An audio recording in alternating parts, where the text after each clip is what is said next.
அரசர்கள் இரண்டாம் நூல் அதிகாரம் 22. யோசியா அரசரான போது அவருக்கு வயது 8.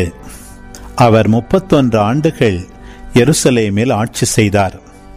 பொட்சத்தை சார்ந்த அதாயாவின் மகள் எதிதா என்பவரே அவருடைய தாய். அவர் ஆண்டவர் திருமுன் நேர்மையுடன் நடந்தார்.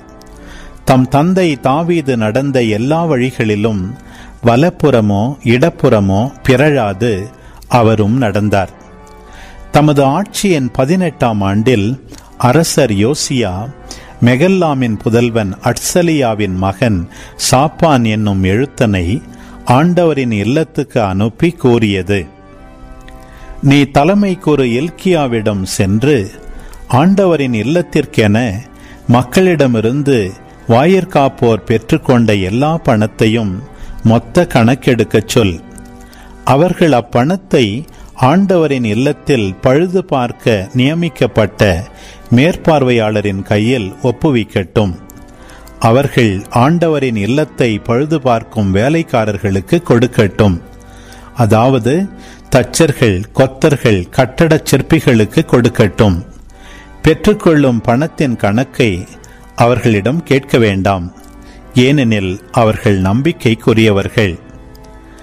தலைமைக்குரு எல்கியா எழுத்தன் சாப்பானை நோக்கி, ஆண்டவரின் இல்லத்தில் ஒரு சட்ட நூலை கண்டெடுத்தேன் என்று சொல்லி அந்நூலை சாப்பானிடம் கொடுக்க அவனும் அதை படித்தான்.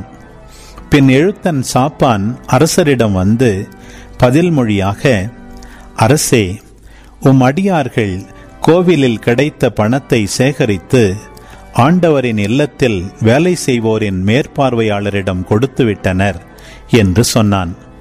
மேலும் அவன் அரசரிடம், குரு எல்கியா என்னிடம் ஒரு நூலை கொடுத்துள்ளார் என்று கூறி அரசர் முன்னிலையில் அதை படித்து காட்டினான். அரசர் சட்ட நூலின் வார்த்தைகளை கேட்டதும் தம் ஆடைகளை கிழித்து கொண்டார். பின் குரு எல்கியாவையும் சாப்பானின் மகன் அகிகாமையும் மீகாயாவின் மகன் அக்போரையும் எழுத்தன் சாப்பானையும் அரச அலுவலன் அசாயாவையும் நோக்கி, அரசர் இட்ட கட்டளை இதுவே: நீங்கள் போய் என்னை குறித்தும் மக்களை குறித்தும் யூதா முழுவதை குறித்தும் கண்டெடுக்கப்பட்ட என் நூலில் என்ன எழுதப்பட்டுள்ளது என்று ஆண்டவரின் திருவுளத்தை தெரிந்து வாருங்கள். ஏனெனில் இந்நூலில் நமக்காக எழுதப்பட்டுள்ளவற்றிற்கு நம் மூதாதையர்கள் செவி கொடுக்கவும் இல்லை, அவற்றின்படி நடக்கவும் இல்லை. எனவே ஆண்டவரின் சினம் நமக்கெதிராக கொழுந்துவிட்டு எரிகிறது என்றார். குரு எல்கியாவும் அகிகாமும் அக்போரும் சாப்பானும் அசாயாவும் குல்தா என்ற இறைவாக்கினரிடம் சென்று அவரை கண்டு பேசினர். இவர் எருசலேமில் 2ஆம் தொகுதியை சார்ந்தவர். அர்கசின் புதல்வனான திக்வாவின் மகனும் ஆடையக மேற்பார்வையாளனுமான சல்லூம் என்பவனின் மனைவி. அவர் அவர்களை நோக்கி, இஸ்ரேலின் கடவுளாகிய ஆண்டவர் கூறுவது இதுவே: என்னிடம் உங்களை அனுப்பியவரிடம் நீங்கள் சொல்ல வேண்டியது, ஆண்டவர் கூறுவது இதுவே: யூதாவின் அரசர் படித்த அந்த நூலின் வார்த்தைகளின்படி நான் இந்த இடத்திற்கும் அதில் வாழ்வோர்க்கும் தீங்கு வரச் செய்வேன். ஏனெனில் அவர்கள் என்னை புறக்கணித்துவிட்டு வேற்று தெய்வங்களுக்கு தூபம் காட்டினர். அவர்கள் தங்கள் கைவினையான சிலைகள் அனைத்தாலும் எனக்கு சினமூட்டினர்.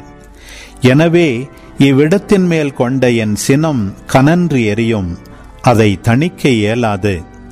ஆண்டவரின் திருவுளம் தெரிந்து வருமாறு உங்களை அனுப்பிய யூதாவின் அரசனிடம் நீங்கள் இவ்வாறு கூறுங்கள்: இஸ்ரேலின் கடவுளாகிய ஆண்டவர் கூறுவது இதுவே: நீ கேட்ட வார்த்தைகளை பொறுத்த மட்டில் இந்த இடத்திற்கும் இதில் வாழ்வோருக்கும் எதிராக இவர்கள் அழிவிற்கும் சாபத்திற்கும் உரியவர் என்று சொல்லப்பட்டுள்ளதை கேட்டு நீ உள்ளம் கலங்கி ஆண்டவர் திருமுன் உன்னை தாழ்த்தி உன் ஆடைகளை கிழித்து கொண்டு என் திருமுன் அழுததனால் உன் வேண்டுதலுக்கு நான் செவி கொடுத்துள்ளேன் என்கிறார் ஆண்டவர். ஆதலால் இவ்விடத்தின் மேல் நான் வருவிக்க இருக்கும் தீமைகளை எல்லாம் உன் கண்ணால் காணாதபடி உன்னை உன் மூதாதையர் இருக்கும் இடத்தில் கொண்டு சேர்ப்பேன். நீ மன அமைதியுடன் உன் கல்லறைக்குச் செல்வாய் என்றார். அவர்கள் திரும்பிச் சென்று அரசருக்கு இச்செய்தியை தெரிவித்தனர். குறிப்பேடு 2ஆம் நூல், அதிகாரம் 33. மனாசே அரசனான போது அவனுக்கு வயது 12. அவன் எருசலேமில் 55 ஆண்டுகள் ஆட்சி செய்தான். இஸ்ரேல் மக்களுக்கு முன்பாக ஆண்டவரால் துரத்தி அடிக்கப்பட்ட நாடுகளின் அருவருக்கத்தக்க செயல்களை பின்பற்றி அவனும் ஆண்டவரின் பார்வையில் தீமையானதையே செய்தான். ஏனெனில் அவன் தன் தந்தை எசேக்கியா உடைத்தெறிந்த பலிபீடங்களை மீண்டும் கட்டி எழுப்பினான். பாகால்களுக்கு பலிபீடங்களையும் அசேரா கம்பங்களையும் நிறுவி வான்படைகளை பணிந்து தொழுதான். எனது பெயர் எருசலேமில் என்றென்றும் விளங்கும் என்று சொன்ன ஆண்டவரின் இல்லத்தில் அவன் பலிபீடங்களை எழுப்பினான். ஆண்டவரது இல்லத்தின் 2 மண்டபங்களிலும் வான்படைகளுக்கே பலிபீடங்களை கட்டினான். பெண் என்னும் பள்ளத்தாக்கில் அவன் தன் புதல்வரை நெருப்பில் சுட்டெரித்து பலியாக்கினான். சகுனம் பார்த்து குறி கேட்டு பில்லி சூனியங்களை கடைபிடித்து மந்திரவாதிகளுக்கும் மாயவித்தைக்காரர்களுக்கும் புகலிடம் அளித்து ஆண்டவரின் திருமுன் மிகவும் தீமையானதை செய்து அவருக்கு சினத்தை உண்டாக்கினான். கடவுள் தாவீதிடமும் அவர் மகன் சாலமோனிடமும், இஸ்ரேலின் குலங்களில் நான் தேர்ந்தெடுத்துள்ள எருசலேமில் இருக்கும் இந்த கோவிலில் எனது பெயரை என்றென்றும் நிலை பெறச் செய்வேன் என்றும், மோசே மூலமாக நான் அளித்துள்ள எல்லா சட்டங்களையும் நியமங்களையும் கட்டளைகளையும் இஸ்ரேலர் சரியாய் கடைபிடித்து வந்தால் நான் அவர்களின் மூதாதையருக்கு அளித்திருந்த நாட்டிலிருந்து அவர்களை வெளியேற்ற மாட்டேன் என்றும் கூறியிருந்தார். அந்த கடவுளின் இல்லத்தில் மனாசே தான் செதுக்கிய ஒரு சிலையை வைத்தான். இஸ்ரேல் மக்களின் முன்பாக ஆண்டவர் அழித்த நாடுகள் செய்த தீமைகளை விட யூதாவும் எருசலேம் வாழ் மக்களும் மிகுந்த தீமை செய்யவும் நெறி தவறவும் மனாசே காரணமாயிருந்தான். ஆண்டவர் மனாசேயுடனும் மக்களுடனும் பேசிய போதிலும் அவர்கள் அதற்கு செவி கொடுக்கவில்லை. ஆதலால் ஆண்டவர் அசீரிய மன்னனின் படைத்தலைவர்களை அவர்களுக்கு எதிராக வரச் செய்தார். அவர்கள் மனாசேயை சிறைப்பிடித்து கொக்கிகளிட்டு வெண்கலச் சங்கிலியால் கட்டி பாபிலோனுக்கு இழுத்துச் சென்றனர். அங்கே அவன் துன்புறுத்தப்பட்ட போது தன் கடவுளாம் ஆண்டவரை நோக்கி மன்றாடி தன் மூதாதையரின் கடவுள் முன் மிகுந்த வருத்தமுடன் தன்னையே தாழ்த்தினான். ஆண்டவர் அவன் மீண்டும் தம்மை கெஞ்சி மன்றாடியதால் அவனது வேண்டுதலை கேட்டார். அதனால் எருசலேமுக்கும் நாட்டுக்கும் அவன் திரும்பி வருமாறு செய்தார். இதனால் ஆண்டவரே கடவுள் என்று மனாசே அறிந்து கொண்டான். இதன் பின்னர் தாவீதின் நகரில் கீகோன் பள்ளத்தாக்கின் மேற்புறம் தொடங்கி மீன் வாயிலின் தொடக்கம் வரையிலும் வெளிப்புற மதிலை அவன் எழுப்பினான். இம்மதில் ஓபேலை சுற்றிலும் உயர்ந்திருக்கச் செய்தான். யூதாவில் உள்ள அரண்சூழ் நகர்களிலெல்லாம் படைத்தலைவர்களை நியமித்தான். மேலும் வேற்று தெய்வங்களையும் சிலைகளையும் ஆண்டவர் இல்லத்திலிருந்து அகற்றினான். ஆண்டவரின் இல்ல மலையிலும் எருசலேமிலும் தான் கட்டிய பலிபீடங்களை தகர்த்து அவற்றை நகருக்கு வெளியே வீசி எறிந்தான்.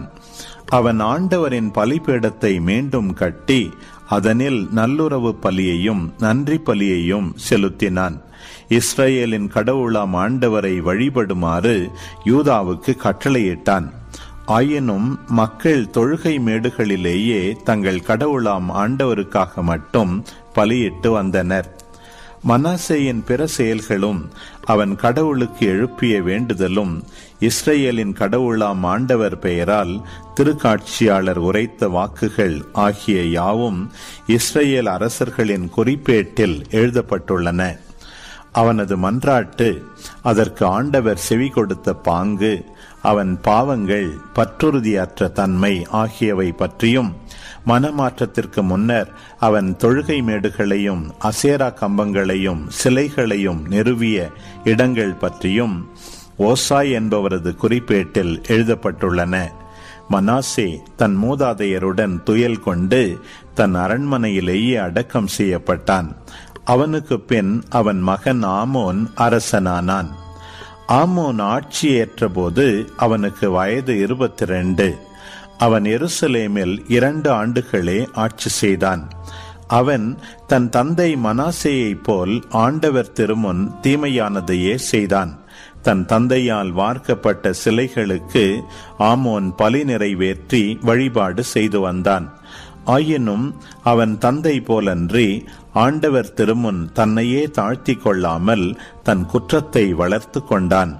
அவன் அலுவலர்கள் அவனுக்கு எதிராக சதி செய்து அவனது அரண்மனையிலேயே அவனை கொலை செய்தனர்.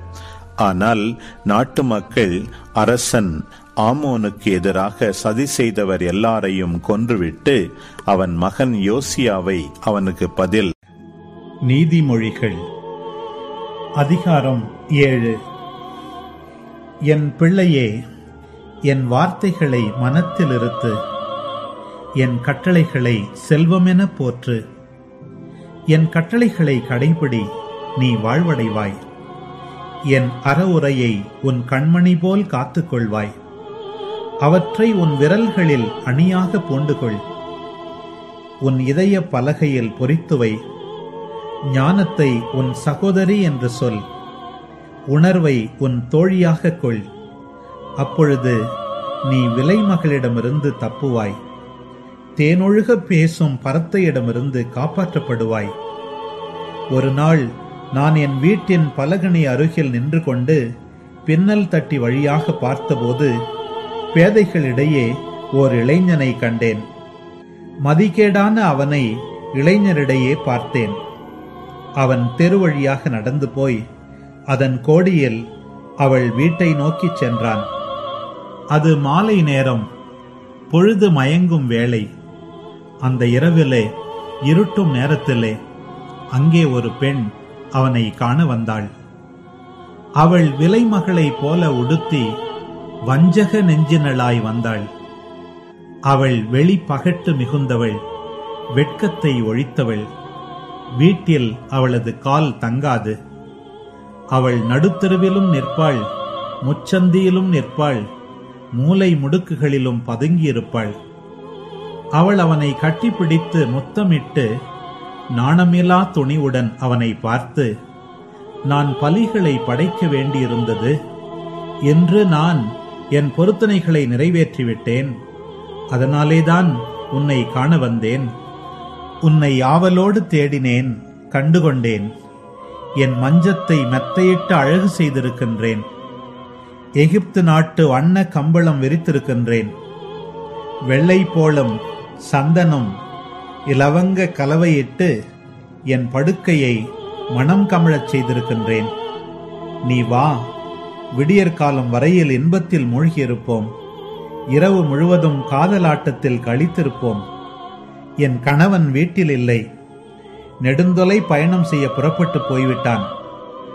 அவன் பை நிறைய பணம் கொண்டு போயிருக்கின்றான். முழு நிலா நாள் வரையில் திரும்பி வரமாட்டான் என்று சொன்னாள்.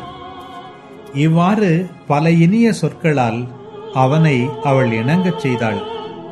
நயமாக பேசி அவனை மயக்கிவிட்டாள். உடனே அவனும் உணர்வு மழுங்கினவனாய் அவள் பின்னே சென்றான். வெட்டுவதற்காக இழுத்துச் செல்லப்படும் காளை மாட்டை போலவும், வலையில் சிக்கிக்கொள்ளப் போகும் கலைமானை போலவும், கண்ணியில் விழப்போகும் பறவையைப் போலவும் சென்றான். ஓர் அம்பு அவன் நெஞ்சில் ஊடுருவி பாயும் வரையில் தன் உயிர் அழிக்கப்படும் என்பதை அறியாமலே சென்றான். ஆகையால் பிள்ளைகளே, எனக்கு செவி கொடுங்கள், நான் சொல்வதை கவனியுங்கள். உங்கள் மனத்தை அவள் வழிகளில் செல்ல விடாதீர்கள். மயக்கம் கொண்டு அவள் பாதைகளில் நடவாதீர்கள். அவள் பலரை குத்தி வீழ்த்தியிருக்கின்றாள். வலிமை வாய்ந்தோரையும் அவள் கொன்றிருக்கின்றாள்.